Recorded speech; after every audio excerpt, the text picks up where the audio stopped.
masasabi ko lang is talagang do dreams come true talaga. Talagang maniwala ka lang sa pangarap mo. And then syempre, dapat ano ba, kumbaga gawin mo yung pangarap mo, hindi lang puro sabi. Kaya kailangan is ihataw na natin tong business na ito kasi talagang mga pangarap mo is talagang matutupad talaga kahit matatagalan ka. Kasi sa akin is matagal ko na tong pangarap at ngayon lang dahil tinodo ko na ginawa itong business na ito, kaya nagka-resulta na. So ito na yung reward ko sa sarili ko na habang hinahataw ko dati yung business at hanggang ngayon is meron na siyang result. So talagang totoo talaga na talagang yung sinasabi sa dreams, 'di ba? Kotse, bahay, talagang matutupad talaga kasi dahil sa business na ito, first time kaming last year, October din, nakakuha kami ng bahay at saka lupa. And then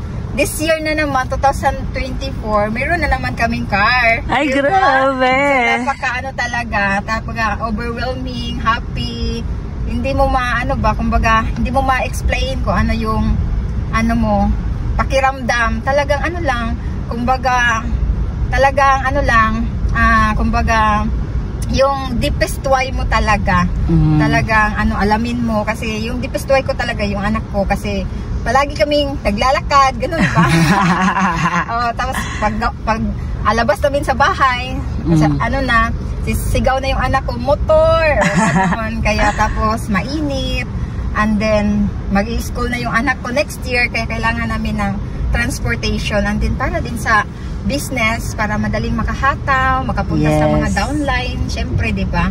And then sa family din, ayan, 'di ba? So grabe talaga, happy so much. Kakaiyak. Char.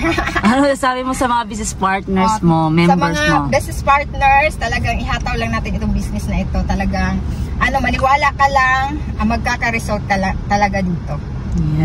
Yes, grabe.